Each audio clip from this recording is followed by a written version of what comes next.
Hola, ¿cómo están? Bueno, empezando con toda la energía, otro lunes más, otra semana más, con las energías renovadas de que estuvimos el sábado en Parque Centenario, en otro 28 de septiembre, conmemorando el Día de Acción por el Derecho al Aborto Legal, Seguro y Gratuito.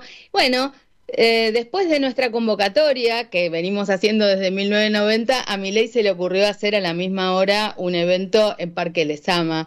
Por eso no lo pudimos escuchar, después vimos los comentarios, pero parece que no sumó nada nuevo a la saga de cuestiones que venimos debatiendo en estos programas y por supuesto hoy seguramente vamos a comentar algunas cosas con nuestras invitadas del día de la fecha. Pero tenemos un programa de lujo con nuevas, antiguas compañeras rock star del feminismo, así es. Y seguramente, como además son todas profesoras históricas en la Universidad de Buenos Aires, también vamos a estar hablando de este día 2 de octubre, donde todos y todas nos convocamos a las calles en defensa de la educación pública y de la universidad pública. Pero sin más prolegómenos, quiero presentar a mis queridas amigas, la doctora Ana María Fernández, psicoanalista feminista, fundadora de la Cátedra de Género en la Facultad de Psicología de la Universidad de Buenos Aires, también a la doctora Diana, son todas doctoras, hoy y yo incluida, la doctora en Filosofía de la UBA, Diana Mafía. Ella es investigadora del Instituto Interdisciplinario de Estudios de Género de la UBA y también, bueno, en la actualidad es consejera académica del Consejo de la Magistratura de la Ciudad de Buenos Aires, donde dirige el prestigioso, porque ella lo ha formado así, Observatorio de Género en la Justicia, y también, y no menos importante, la doctora Virginia García Bodú, doctora en psicología, investigadora, profesora y consultora en comunicación. Gracias, queridas, por acompañarnos hoy. Y bueno, nuestro programa de hoy, entre otros temas, dice, ¿dónde están las feministas? Porque, viste, como que, ¿dónde estaban las feministas cuando pasa tal cosa? ¿Dónde están? Bueno, las feministas estamos en todas partes y haciendo muchas cosas, pero por eso me encantaría escucharlas un poco a ustedes, sintetizando un poco, ¿dónde están? ¿Dónde estamos las feministas hoy en este momento tan cruel de la política y donde, bueno, muchas de nuestras agendas todavía tienen mucha tela para cortar? Querida Diana Mafía, también compañera de la colectiva feminista federal, ¿por qué no nos haces un pantallazo de dónde estamos las feministas? ¿Y vos dónde estás? Pero ante todo, gracias por la invitación, María José, y por las compañeras con las que comparto este programa, que son historias de mucha constancia y de muchos años. ¿Dónde estamos las feministas hoy? Es una foto de un camino muy largo donde nos hemos ocupado, sobre todo desde el retorno de la democracia en los últimos 40 años, de estar en muchísimos lugares muy diversos.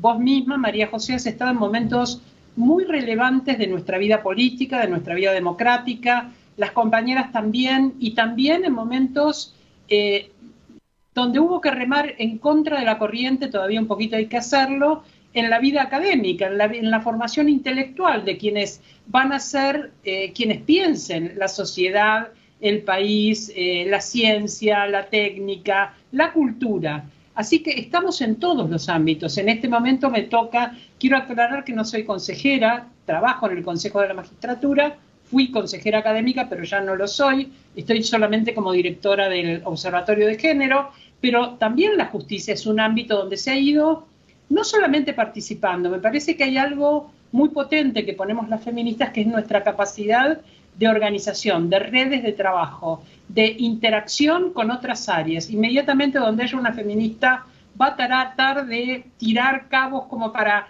muchos lugares con los cuales hacer sinergias. Por eso es un movimiento tan potente y por eso le tienen tanto miedo. Y lo último que quiero decir, porque mis compañeras tendrán muchas más cosas para decir, es que me parece que muchas veces nos exigen a las feministas pronunciarnos sobre cosas que tienen a las mujeres como víctimas.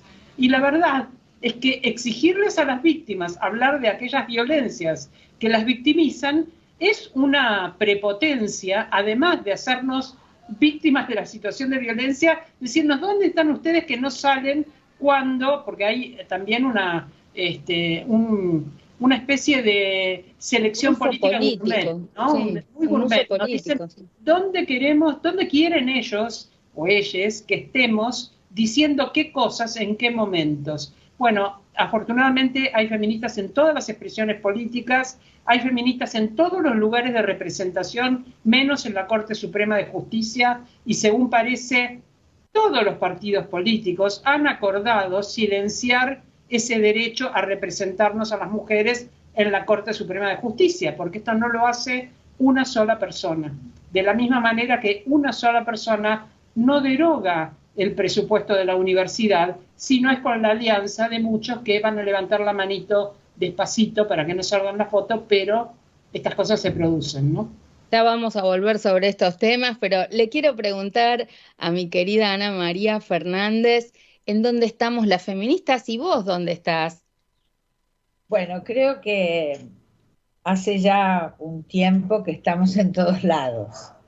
No siempre con la misma buena suerte, por supuesto, porque también tenemos que arrear con tormentas en muchos lugares, pero tal vez ese entrenamiento en dar batalla de ideas sea una de las cosas que por lo menos en la Argentina más nos caracteriza, ¿no? Y de la que creo que nos sentimos muy, muy orgullosas. Y hay algo del feminismo, de los feminismos, ¿no? Porque creo que una riqueza es que no hay un solo modo de ser feminista. Por supuesto, uno sintoniza más con las que piensan más parecido, pero también la discusión con las que piensan muy diferente también es un placer enorme. Y a veces piensan que es porque nos gusta pelear, y no se trata de eso. Creo que las que estamos acá seguro, pero muchas más, nos hemos formado en el placer del debate de las ideas. Y quien piensa distinto, salvo que esté a favor en contra del aborto, vaya a saber qué cosas que parecen tan lejanas, que habría que ver si son feministas o no, pero de todos modos, en el amplio espectro de matices, me parece que hay algo que traen los feminismos desde el comienzo, donde luchaban junto con las sufragistas, ¿no?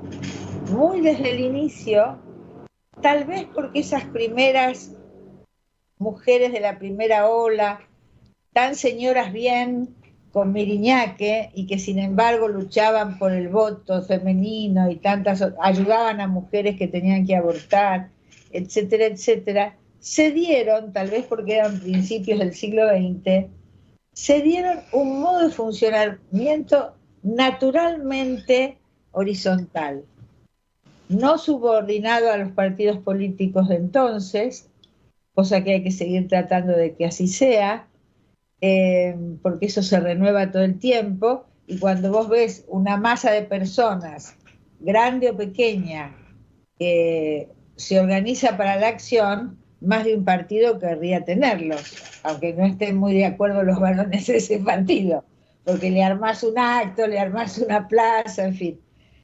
Pero yo creo que eso que en su origen a fines del siglo XIX, principios del XX, parecía una rareza, creo que mucho venía de la alianza con los incipientes partidos socialistas, comunistas, de las izquierdas trabajadoras, aunque estas eran mujeres generalmente muy burguesas, y creo que esa horizontalidad creó las bases de una modalidad democrática que ha sido muy importante para la multiplicación de los feminismos, y que a mí me hace sentir muy cómoda en una organización feminista donde no priman los intereses partidarios o sectoriales de aquellas que tengan otras inscripciones, ¿no? Así que por eso siempre apuesto al feminismo. Otras cosas. También compartimos esta colectiva federal feminista con Ana María, así que es Eso un es una gustazo. belleza, eso es una belleza. Yo entré hace poco, ¿no?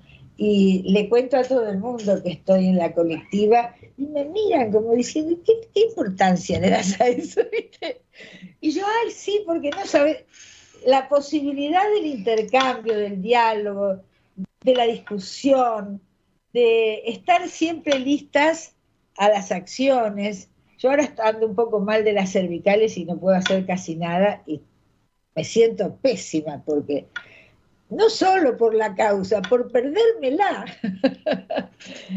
Hay ahí. Vamos a darle la palabra también a Virginia García Vudú y preguntarte, bueno, vos venís siguiendo encuestas, venís haciendo consultorías a distintas personalidades políticas. ¿Este tiempo es adverso o proclive a la fuerza de las mujeres? ¿Cómo ves, eh, cómo, cómo medís, cómo compulsás lo que hoy sucede? Bueno, primero que nada, agradecerte mucho la invitación, decirte que estoy encantada de estar aquí porque las admiro mucho a las tres que le han puesto el cuerpo y el alma a tantas causas del feminismo. También agradecerle especialmente a Ana María porque, como decía mi abuela, es de bien nacida ser agradecida y yo descubrí los estudios de género y de las mujeres gracias a Ana María porque ella acababa de fundar su cátedra en la universidad y yo en ese momento era estudiante. Yo me gradué en febrero de 1990 y en el 89 una de las últimas materias que hice fue la de Ana María, que daba unas clases teóricas además que eran para sacarse el sombrero y, y la verdad es que me abrió un universo conceptual, me abriste, Ana María, un universo conceptual que para mí no existía. O sea, yo había cursado toda la carrera de psicología y hasta que no cursé tu materia no me había enterado de que existían los estudios de género, los estudios de la mujer. Así que bueno, aprovecho la oportunidad para decirlo públicamente porque estas cosas, cuando una puede, hay que decirlas. Abriste un Estás camino acá que... con dos Claro, potencias, porque exacto, ¿no? Para tanto mí Diana fue, en Filo como Ana María en sí, Psico sí, son como, todo comenzó con ella. para mí fue muy definitorio del enfoque que yo le iba a dar a mi carrera y a mi vida profesional.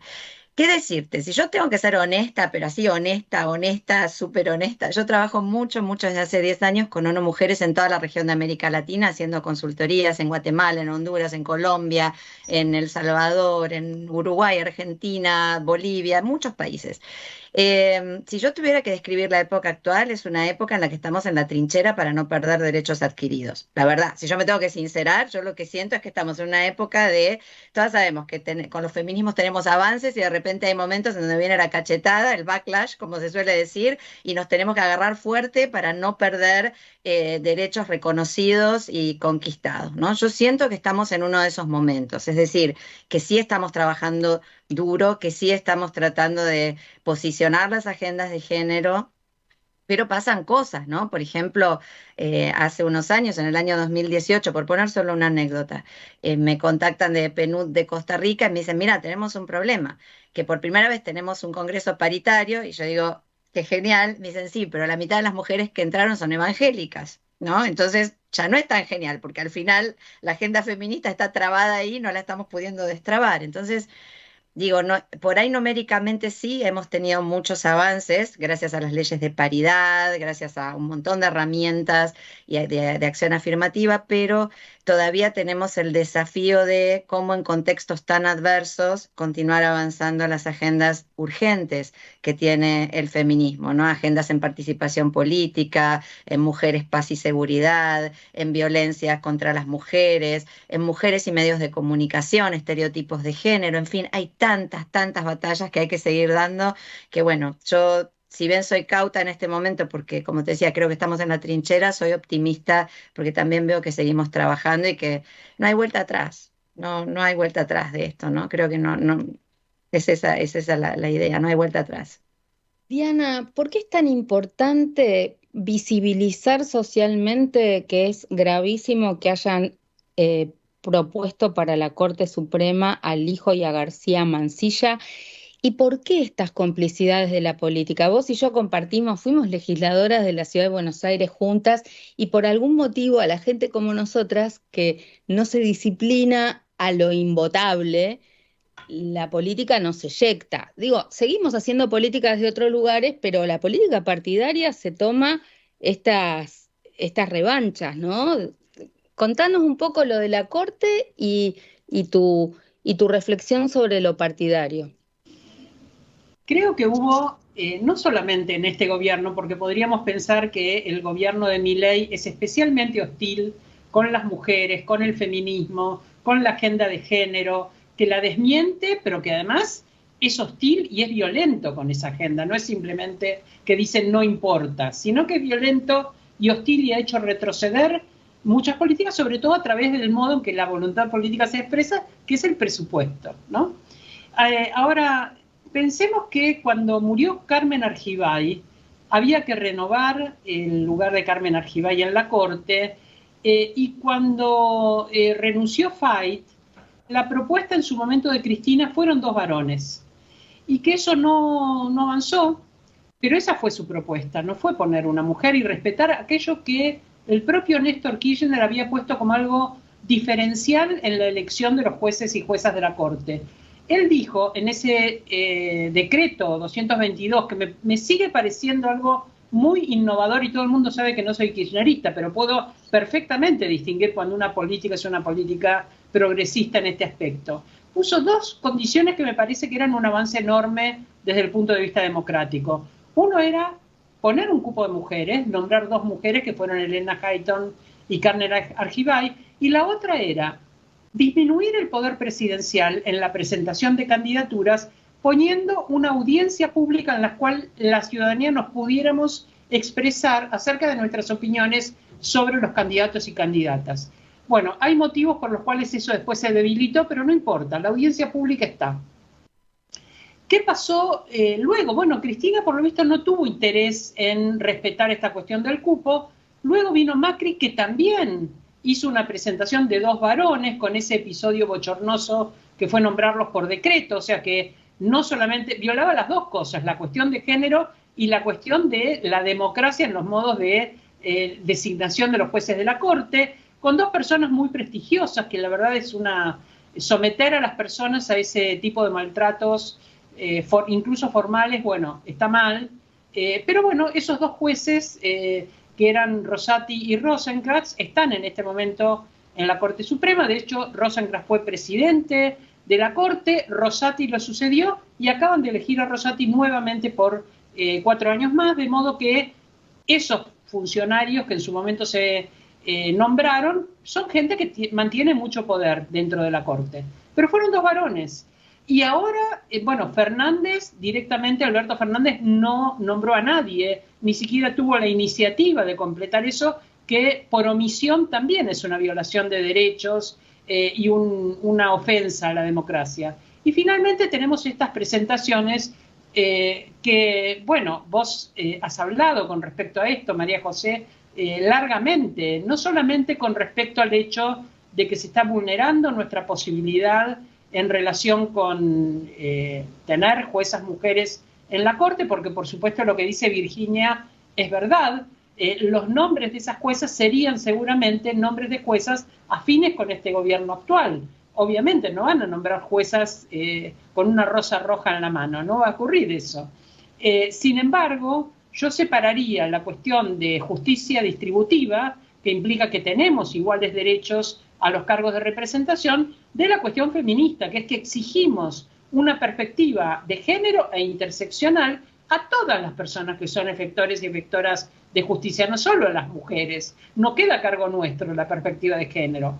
Bueno, tenemos estos 2 nombres que están circulando, y quiero decir que es llamativa la conducta de los partidos políticos. Ahí lo que vos decís, María José, acerca de qué pasa con los feminismos, que se incluyen en un partido y la disciplina partidaria tiene prioridad, o lo que también decía Ana María, ¿no? La disciplina partidaria termina teniendo prioridad por sobre la agenda feminista. Yo creo que eso es muy preocupante. No es disculpable que un candidato diga, sé que estoy vulnerando la posibilidad de que una mujer ocupe el lugar. No tenés que vulnerar esa posibilidad, porque eso no es democrático. Sí. Y que alguien diga, llego con una agenda que es mi agenda personal, en contra de principios constitucionales, en contra de leyes ya votadas, donde voy a hacer valer mi perspectiva conservadora, porque tengo la idea de que hay un derecho natural y por lo tanto cualquier derecho positivo está detrás del derecho natural, y el derecho natural me dice, por ejemplo, que está mal tener determinado tipo de conductas, que tengamos leyes que las abarquen, tengas las creencias que tengas. A mí me parece que la incidencia de lo religioso en la justicia, tanto en una legislatura como la que comentaba Virginia, como en una corte, la incidencia de cuestiones religiosas la hemos tenido. Tuvimos una corte clerical con el gobierno de Menem, y acá se trata de repetir determinado tipo de experiencias que son unidades de negocios. No son cuestiones morales las que se tratan de establecer, es la protección de intereses. ¿Cuáles intereses van a ser protegidos? Entonces, a mí me parece que estamos en un momento de mucho riesgo, pero que ese riesgo no es solamente el partido gobernante, que tiene muy poquita representación legislativa. Son todos los partidos políticos que, al igual que va a pasar con el presupuesto de la universidad, disimuladamente van a hacer sus acuerdos a espaldas de quienes los hemos votado. Ana María, bueno, vos toda tu vida, una trayectoria en la UBA, ¿por qué tenemos que salir después de 40 años de democracia a las calles para defender a los jubilados, a la educación pública, a la universidad pública, a la ciencia, a la cultura, Aerolíneas Argentinas? ¿Qué nos pasa, qué nos pasó y por qué hay que ir el miércoles a la plaza? Bueno, a la plaza hay que ir. Quiero decir con esto, no se trata de hacer pedagogía. Todos quienes iremos allí, salvo algunas personas muy jóvenes, muy jovencitos, y tal vez ni siquiera, sabemos por qué hay que estar ahí. ¿Por qué hay que estar? Sería la respuesta. ¿Por qué hay que estar?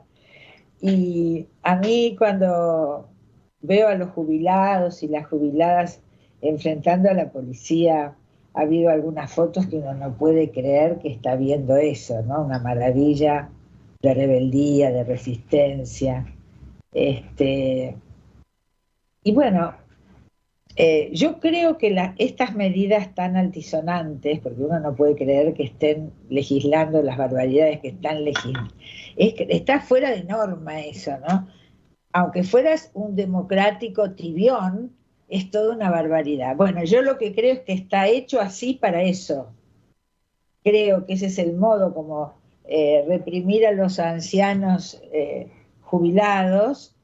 Son formas de inculcar el terror, la mesura, no sacar los pies del plato. Creo que es parte de un dispositivo que llamaríamos biopolítico para sacar de cuajo lo popular, la resistencia frente a los abusos, porque ni siquiera cuidan las apariencias, es todo feroz, todo injusto, todo de una desigualación enorme. Entonces es parte de un dispositivo político para que entendamos que las cosas que pensábamos o por las que luchamos no van más, y que ahora hay que obedecer esto. Entonces alguien me podría decir, pero soy un estúpido, aceptaría eso. No, porque hay un modo político de organizar la subjetividad del sometimiento, el odio, de la autoridad loca. Me parece que como dispositivo de dominio está muy bien armado, muy bien armado. Es un horror, pero esto no es espontáneo. Bueno, después se agregará gente espontáneamente que pueda coincidir con eso, pero son los modos de inducir el odio, los trolls. Está muy bien armado, aunque nos resulte insoportable, ¿no? Y todavía creo que no hemos encontrado el modo de darlo vuelta. No sé si podremos tan rápido. A lo mejor, el otro día yo le decía a unos amigos, vos sabés que tengo pensamientos horribles. Yo pienso que aunque les vaya mal en lo económico, pueden ganar un segundo mandato. Y por poco me tiraban con el agua de la mesa, ¿viste? pero realmente pienso que es tan anómalo que la idea de que pierdan una elección y se tengan que ir, ojalá, pero lo veo como mucho más siniestro, esto es lo que quiero decir, ¿no? Y bueno, y habrá que seguir en el camino de la resistencia a todo esto. En varios momentos de la vida de este país hubo que apelar a la resistencia, ¿no? Sí, pero a mí me parece importante resistir y en eso estamos, pero también como tener una reflexión estratégica, pensar en nuestras utopías, pensar en cómo entusiasmar, pensar en cómo revertir las críticas que nosotras mismas tenemos hacia la política o hacia los partidos políticos. Virginia, en ese sentido te pregunto, ¿Hacemos o no? ¿Te parece poco? ¿eh? A mí me parece que hacemos eso todo el tiempo. Hacemos eso todo el tiempo, pero falta porque todavía no podemos ganar y dar la vuelta de página. Entonces le quería preguntar a Virginia, en este sentido, a mí me parece muy importante. Digo, mm, Milei llega porque combate a la casta y instala su crítica a cosas que la sociedad eh, está cansada y que nosotras mismas sabemos, y es más, quienes hemos estado en lugares de poder tendríamos más cosas para contar que si la gente supiera estaría todavía quemando las gomas en la calle. Pero digo, ¿cómo hacer para encontrar un camino alternativo para cambiar lo que no sirve del pasado, pero rescatar la democracia, las instituciones, los valores, los principios, los derechos humanos, nuestra agenda feminista? Eh, Milei activó algunos mecanismos y tiene como una tropa juvenil que le permitió, sin estructura, llegar al poder. ¿Podemos las feministas activar un espacio de iguales características? Leí con mucha atención tu nota sobre las influencers y los influencers, pero me gustaría que nos des algunas de tus conclusiones y tus miradas sobre este tema. A ver, creo varias cosas. Lo primero es algo que señalaste, que es que hay que considerar que el 60% de los varones menores de 35 años votaron a Milei. ¿De acuerdo? Ahí tenemos un dato que es muy importante para empezar a pensar qué está pasando. Entonces, en la medida en que el feminismo o los feminismos nos sigamos hablando a nosotras mismas, entre nosotras mismas, no tenemos ninguna chance. Es decir, en términos de comunicación, lo que quiero decir es, si yo tengo que alcanzar a estos varones de menos de 35 años y convencerlos de por qué hay una agenda de derechos que es importante, en el cual también están los derechos de las mujeres, porque los derechos de las mujeres son derechos humanos, creo que tenemos que empezar a enmarcar las cosas de otra manera. En esto que estoy diciendo no lo inventé yo, hace muchos años hay un autor muy interesante que se llama George Lakoff, que lo que plantea es que los progresismos estamos perdiendo la batalla en la manera de encuadrar las historias que contamos con relación a las derechas. Y lo estamos viendo en todos lados, lo estamos viendo en Europa, ¿no? Cada vez que hay una elección en Europa o mismo al Parlamento Europeo, lo que vemos es que el discurso conservador de derecha ha entusiasmado mucho más que el de izquierda. ¿Por qué? Porque vienen con la motosierra, porque vienen con cosas extremistas, porque vienen con analogías muy sencillas y muy gráficas. Y aunque en la política prácticamente no existen las soluciones simples para los problemas complicados, la verdad es que las soluciones simples son las que mueven al electorado. Entonces, cuando vos tenés un discurso muy alineado con la propuesta de soluciones simples y un montón de jóvenes enojados porque no tienen trabajo, porque sienten que las feministas les hemos quitado derechos, ¿no? Que esto, miren, les voy a contar nada más que una pequeña anécdota, porque me parece significativa. Yo estaba dando clases el año pasado en la UBA. Y mis estudiantes son de último año, prácticamente se gradúan con la materia. Y entonces un estudiante muy tímidamente me dice, en la UBA, imagínense el típico perfil de los estudiantes de la UBA, progresistas, De participativos. psicología, facultad de psicología. No, ciencia política, estoy Ciencia dando política. comunicación política en ciencia política. Él me dice, bueno, pero Yo escucho un montón de chicos que están enojados con las feministas porque el avance de los derechos de las mujeres nos ha restado derechos a los hombres. Y yo estaba a punto de enojarme, de que me saliera lo que me sale cuando escucho esas cosas, pero respiré hondo y dije, te quiero entender. O sea, vos contame, yo te pido que vos me digas un derecho que vos hayas perdido porque a las mujeres se nos haya reconocido algún otro derecho. Y se quedó pensando y me dijo, bueno, el derecho de la libertad de expresión, porque ahora, por ejemplo, un hombre no puede ir por la calle y decir lo que piensa o decir en una reunión lo que quiere porque enseguida lo censuran. Digo, pero vos no perdiste un derecho, vos perdiste un privilegio. Es decir, vos no perdiste el derecho de la libertad de expresión. Vos podés decir lo que quieras, donde quieras. Lo que pasa es que ahora te tenés que aguantar la consecuencia de eso. Lo que perdiste es un privilegio, digamos. Entonces, me parece que este tipo de cosas, si no las entendemos desde los feminismos, va a ser muy difícil cambiar la conversación, porque hay una serie de mitos, hay una serie de estereotipos, hay una serie de ideas equivocadas acerca de qué significa la agenda de derechos de las mujeres, ¿no? Y me parece que si no empezamos a ayornar el relato de modo de poder, entre comillas, competir con el otro relato, con el relato de Vox en España, con el relato de Trump en Estados Unidos, con los relatos de las derechas fascistas en Austria o en Alemania o en Suecia, tenemos un problema. Es decir, tenemos que empezar a repensar seriamente nuestra comunicación y nuestro propio relato de qué son los derechos, ¿no? Y qué significan.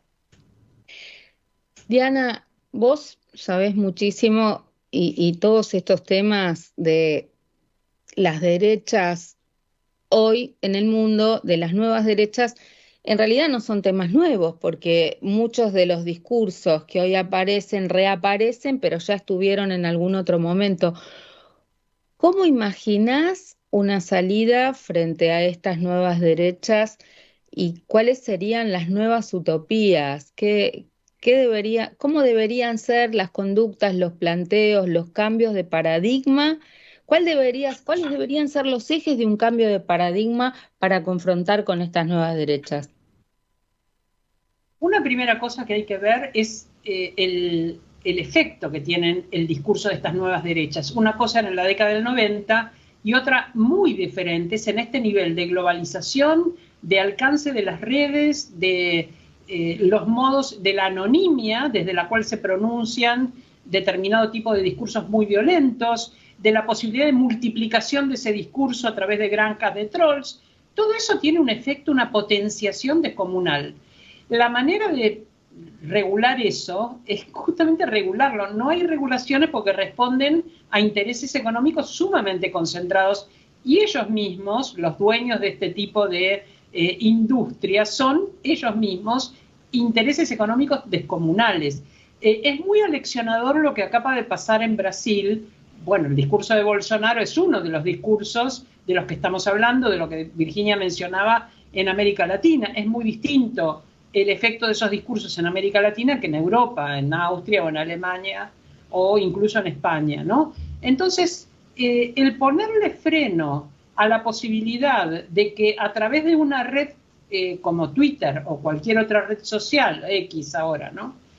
Se pueda programar el voltear un gobierno democrático, el atacarlo mediante mecanismos violentos, bueno, que una Corte Suprema pueda ponerle freno y decirle de esta manera usted no puede hacer negocios en mi país, fue un tira y afloja, difícil, hasta que finalmente Elon Musk aceptó las limitaciones, aceptó pagar una multa, lo cual era una moneda para él en relación con lo que él gana teniendo en funcionamiento la red social ahí. Pero de todas maneras, el tema no es económico, el tema es bajo el poder de quién tenés el límite para poder ejercer tu derecho. ¿Qué es esto que decía Virginia? La diferencia entre un derecho y un privilegio, ¿no? Bueno, están acostumbrados a partir sobre todo del manejo económico y de la posibilidad de dialogar con gobiernos de manera directa, que un presidente se junte con el presidente de una empresa a sacarse una foto y lo considera un logro el presidente. Bueno, regalar un país para esos poderes es algo a lo que están acostumbrados. El límite dentro de la ley es algo a lo que no solo no están acostumbrados los grandes poderes económicos, sino que no está acostumbrada nuestra sociedad. ¿Cómo le explicamos a la gente joven con la anomia tremenda que tenemos, con el considerar que la ley es algo ficticio, que quien quiere puede violentarlas sin consecuencias. El que tiene poder no tiene por qué obedecerlas, y quien no tiene poder, aunque las leyes estén a su favor, no puede hacer valer su derecho. Todo esto pasa en nuestra comunidad, en este enorme conjunto de jóvenes. Virginia debe saber la proporción, pero quienes votaron en esta última elección proporcionalmente eran muchísimos más jóvenes que ya han nacido en democracia, menores de 35 años, que personas adultas que tenemos incluso en el cuerpo la memoria de la dictadura, no solo la memoria histórica. La pérdida del horizonte de la memoria también me parece algo muy grave, ¿no? Que se intente borrar y que no se destaque, y que incluso el estudio de determinadas cosas sea algo pesado para jóvenes que creen que hay que tener rápidamente éxito y que una criptomoneda es mejor que una clase de historia para ese éxito al cual aspiran. ¿Cómo lo que vos me preguntás, de qué manera hacer frente? Yo creo que es un cambio cultural muy importante, y las feministas intentamos ese cambio cultural, intentamos globalmente ese cambio cultural, y tenemos que sostenerlo a pesar de que parezca que en este momento es imposible, porque los momentos pasan. Sabemos todas nosotras que hemos luchado muchas décadas, no solo muchos años, ya se miden en décadas. Sabemos que hay que sostener ciertos principios porque en algún momento aparece la referencia. Voy a terminar con una pequeñísima anécdota. El viernes presenté un libro que era sobre feminismo y marxismo. Un texto que se había publicado en el año 83, es decir, hace 40 años, y que se decide reeditar por grupos de izquierda. En la presentación de ese libro comenta la prologuista, que además es docente en la facultad justamente docente de Ciencias Políticas en las facultades sociales, y que tiene gente muy joven dentro de sus grupos de estudiantes, que cuando leían este texto no podían creer que hace 40 años las mujeres lucháramos y demandáramos con esa profundidad, no solo a la derecha, también a la izquierda, que impugnáramos el patriarcado donde el patriarcado estuviera encarnado, y que lo revelábamos y que nos oponíamos a ese tipo de pretensiones de naturalizar esas desigualdades. Bueno, ¿con qué profundidad hemos discutido estos temas hace 40 o 50 años? Es algo que las jóvenes ni siquiera se lo imaginan. Tenemos que, con esto termino, tenemos que proponer, creo yo, diálogos intergeneracionales. Tenemos que escuchar a las jóvenes, porque a mí me falta, así como Virginia decía, te quiero entender, yo quiero entender las demandas de las jóvenes y de los jóvenes también. Quiero entender, porque en cuanto comenzás el diálogo, en la profundización de ese diálogo, ves que el eslogan con el cual lo presentan y del eslogan al que se han subido para votar como han votado, es un eslogan que puede ser desarmado, discutido y comprendido mejor, y que se ve que si ese es el problema, no fue la solución haber votado a Milei, y creo que claramente es así. Seguramente se van a dar cuenta. Me gustaría desde el feminismo aportar a ese darse cuenta. Se me van ocurriendo ideas y acciones que compartiré. Yo rápidamente tomo nota. Querida. Pero mira, una cosa nada más que me parece interesante, lo que decía Diana, porque justo ahora, el año que viene, son los 30 años de Beijing, ¿no? Del foro de Beijing. Y una gran discusión que se suscitó en ONU Mujeres y bueno, en distintos temas, es cómo hacemos para explicarle Beijing más 30 a los de menos de 30, ¿no? Es decir, ¿cómo lo traducís en algo que tenga sentido y que sea fácil? No hubo ninguno posterior por parte de Naciones Unidas, y los países retrocedieron con respecto a la plataforma de Beijing. Es decir, es un silenciamiento internacional. Exacto. Ana María, te quiero preguntar, desde la psicología, ¿cómo se explica y cuáles son los mecanismos por los cuales mucha gente colectivamente puede verse perjudicada por políticas públicas de manera evidente y sin embargo decir que quiere seguir apoyando a este gobierno? Es una especie de sadomasoquismo. No. Es mucho más grave que eso, porque no podría haber un sadomasoquismo multitudinario. Hay algún sadomaso, ¿no? Esto para mí es muy grave, porque Foucault decía que el iluminismo dio las luces, pero también los encierros, ¿no? Entonces, me parece que a ver, lo voy a decir con toda sinceridad como lo pienso, pero la gente más cercana a mí, que es gente inteligente y politizada, les molesta un poco, así que les pido un poco de paciencia. Claro, porque en realidad lo que estamos viviendo es lo que se ocultó en las democracias representativas de la Revolución Francesa hasta acá, si somos eurocéntricos, ¿no? Pero bueno, lo dejo ahí eso. Entonces, ¿qué ha pasado? Se fueron desgastando las verdades de esas democracias representativas. Bueno, y aparece la idea de la casta y muchas otras ideas que denuncian por derecha o por izquierda los relatos traicioneros de las democracias representativas. ¿Y Milei qué sería? Y sería esa contracara de los dispositivos de dominación que nos pasamos 3 siglos diciendo que no existían o que con las democracias los regulábamos. Y en realidad las gubernamentalidades democráticas de hoy son casta, recasta, recasta. Esto no quiere decir que Milei no lo sea también. Entonces, para mí, una de las tareas, pero de fondo, es que nosotros podamos mostrar los relatos engañosos, aún de los sistemas más democráticos. Porque si no, Milei gana siempre, porque en 2 minutos te muestra conductas de casta de los progresismos. Entonces, me parece que tal vez haya que repensar cómo el agotamiento de las democracias que conocemos, por imperfectos, por casta, por lo que quieran, por machistas, crea las condiciones para los hijos de Milei.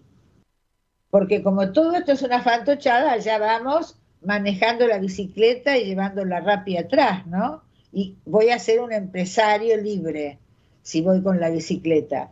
Porque todo lo otro que me dijeron que era ampliar la democracia era mentira.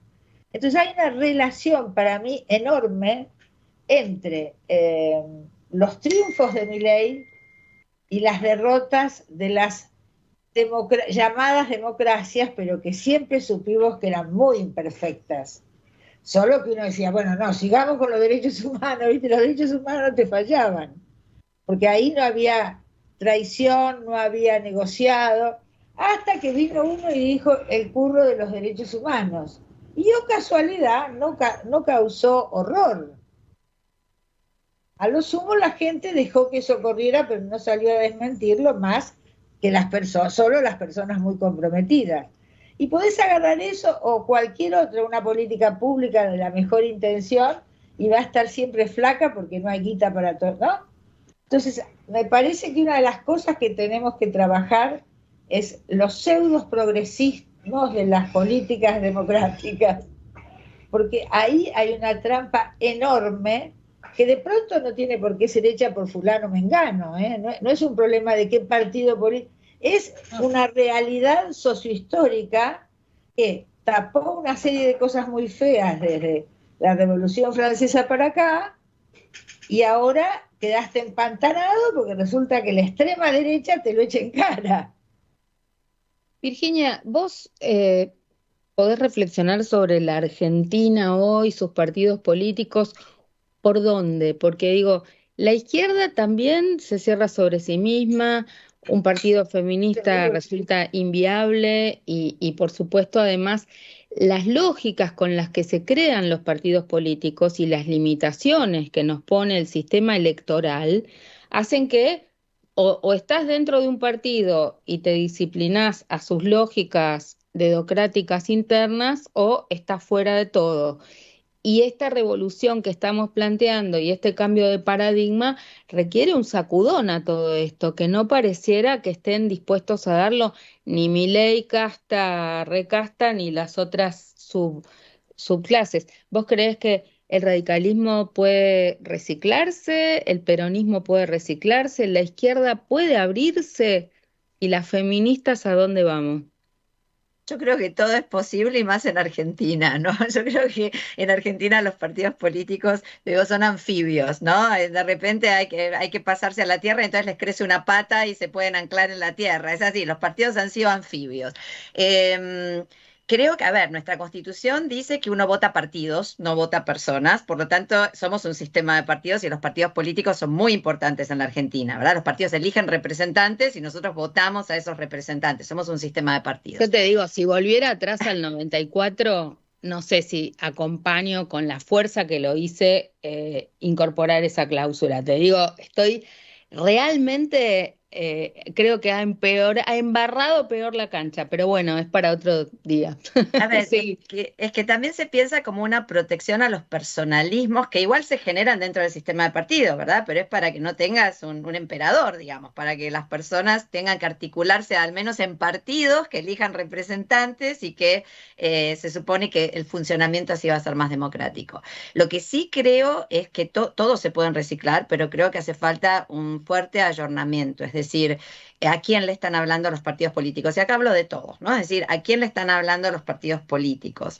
Y si se están realmente comunicando con las personas que se tienen que comunicar. Si vos ves la situación interna, por ejemplo, del peronismo ahora, me da la impresión de que están más en una interna discutiendo poder que tratando de construir una agenda hacia afuera, ¿no? Entonces digo, todos los partidos entiendo que después del fenómeno Milei están en profunda crisis, revisando qué hicimos y qué tenemos que hacer. Y claramente hay que hacer algo diferente, porque con más de lo mismo esto no va a cambiar, ¿no? Entonces la pregunta es cómo dentro de un sistema de partidos hacemos para que estos partidos, en muchos casos centenarios, incluyendo a la izquierda, incluyendo a todos, ¿no? Puedan revisarse y tener propuestas más atractivas para una ciudadanía que está muy desencantada con el funcionamiento de la política y, como decía Ana María, de las castas y esta percepción de que la política va por un lado y la ciudadanía va por el otro, ¿no? Me parece que hay que hacer una revisión muy profunda de eso. Bueno, por unos minutitos finales les voy a pedir sus deseos, sus inquietudes, dónde se ven caminando en los años que siguen y qué le auguran al movimiento de mujeres, al movimiento feminista y a la Argentina. Diana. A mí me parece que el movimiento feminista tiene agenda, y digo esto porque en algún momento se pensó que después del 2020, de votar algo tan esperado, luchado, argumentado, fue un ejemplo de democracia participativa y argumentativa el debate sobre aborto, tanto en diputados como en el Senado, nos quedábamos sin agenda y tenemos muchísimas cosas por delante. La cuestión de violencia, por supuesto, la cuestión de pensar, como vos decías, María José, pensar otros parámetros para nuestra organización social. En algún momento llegamos a pensar que saliendo de la pandemia íbamos a volver mejores, que nos iba a hacer reflexionar sobre las cosas relevantes, iba a cambiar nuestra jerarquía de valores. Bueno, hoy sabemos que las redes sociales por un lado y los laboratorios por otro se llenaron de oro gracias a nuestro encierro y no hubo una reflexión que nos permitiera o no hubo una captura política de cuáles eran nuestros malestares durante la pandemia como para volver mejores. No volvimos mejores. Y las condiciones para volver incluso a un estado anterior no estaban dadas económicamente. Con lo cual la frustración es muy grande. Y lo que estábamos pensando es cómo generar una sociedad de cuidados, cómo pensarnos socialmente, poniendo los cuidados en el centro, poniendo esa posibilidad de establecer una red de responsabilidades colectivas, de empatía, de registro de las necesidades colectivas y de creatividad puesta al servicio de una nueva manera de organización social, que no fuera vertical, que no fuera con abuso de poder, que no fuera personalista, que fuera a través de redes, que fuera a través muy participativa, que tuviéramos espacios de diálogo. Nada de eso está ocurriendo. Sigue siendo un objetivo interesante para mí, explorar si para la gente joven, que es la que en este momento está decidiendo lo que va a ser nuestro país, está decidiendo porque ese es el futuro. Nosotros, bueno, yo tengo 71 años, ya tengo el derecho a no ir a votar, no creo que lo ejerza porque voté por primera vez a los 30 y llevaba 17 de dictadura, así que valoro mucho ese momentito de poder ir a votar.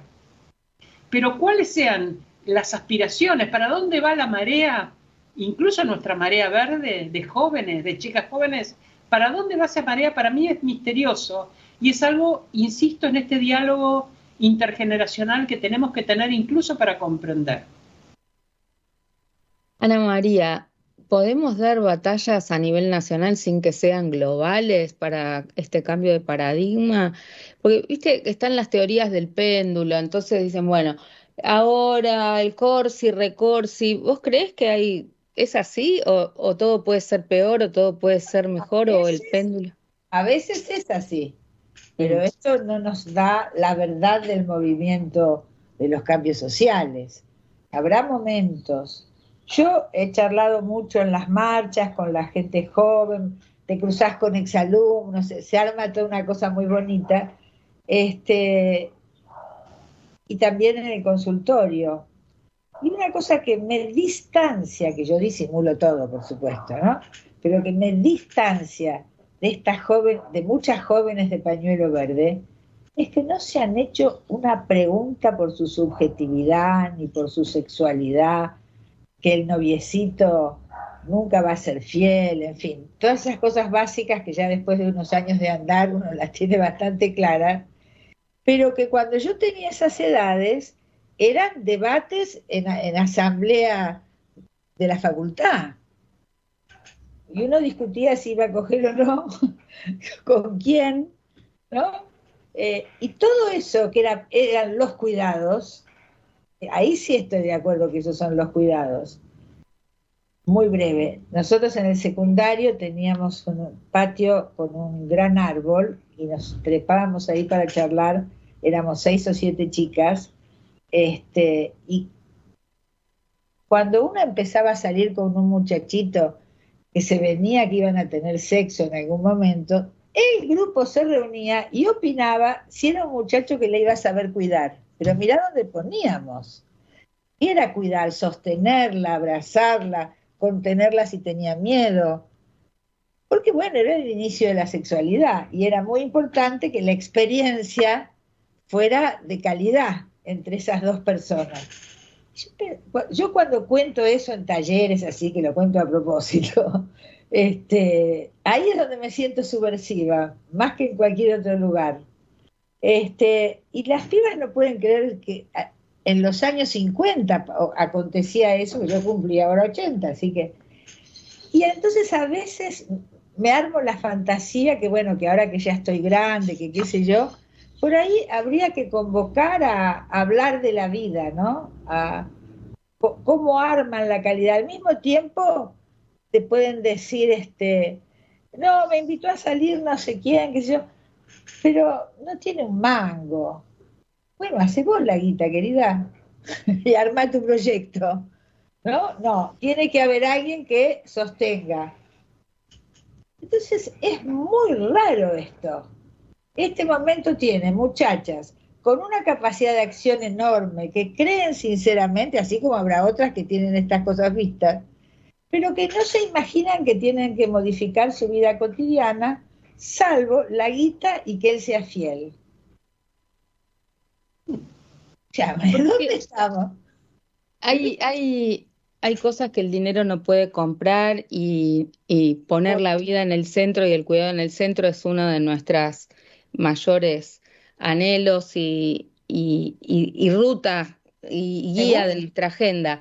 Pero ¿cómo hacemos para que esa agenda sea compartida extendidamente? Porque nuestra agenda no es contra los varones, sino que en realidad es para una humanidad que sobreviva sobre el planeta Tierra y una humanidad más justa y mejor. Bueno, todas las respuestas, Virginia. Ahora, no, a ver, perdón. Las cosas que todavía tengo de trabajo y dedicarme a hacer talleres con pibas jóvenes, yo haciendo preguntas nada más. Bueno. Fuera un gran proyecto.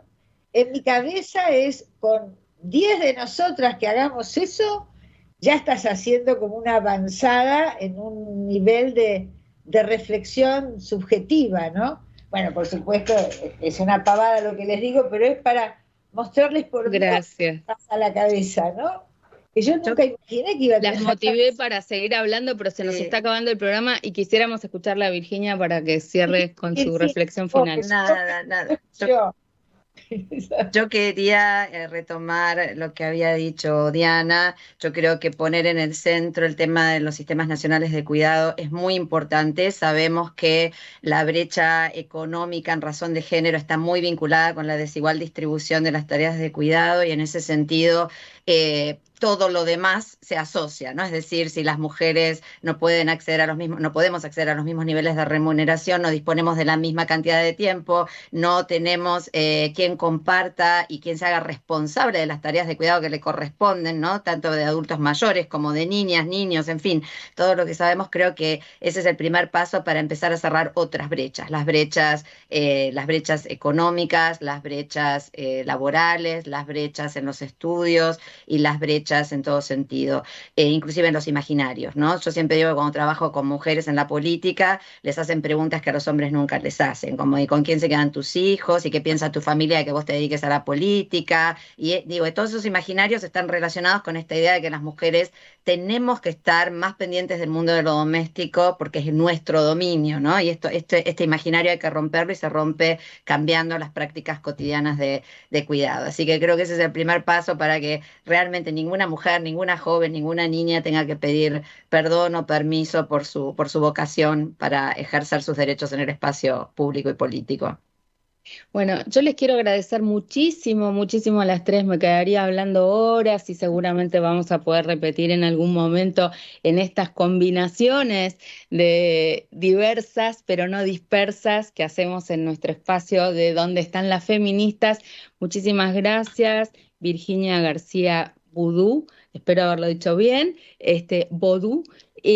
Muchísimas gracias Diana Mafía, muchísimas gracias Ana María Fernández, ha sido realmente un lujo tenerlas a las tres en el programa de hoy. Y bueno, todos el miércoles, todos y todas y todes, el miércoles vamos a estar en la Plaza Congreso a las 17 horas en defensa de la universidad pública, en defensa de la educación pública y sobre todo porque la universidad pública es un orgullo argentino y aunque no todos tengan la oportunidad de acceder a la universidad, queremos que siga habiendo ingreso irrestricto, que no se mercantilice la educación de alto nivel, de alta calidad y por supuesto porque la universidad también brinda servicios de salud, de educación y de un montón de iniciativas que vuelven a la comunidad y en beneficio de todos y todas. Así que muchas gracias a las tres y nos vemos el miércoles en las plazas.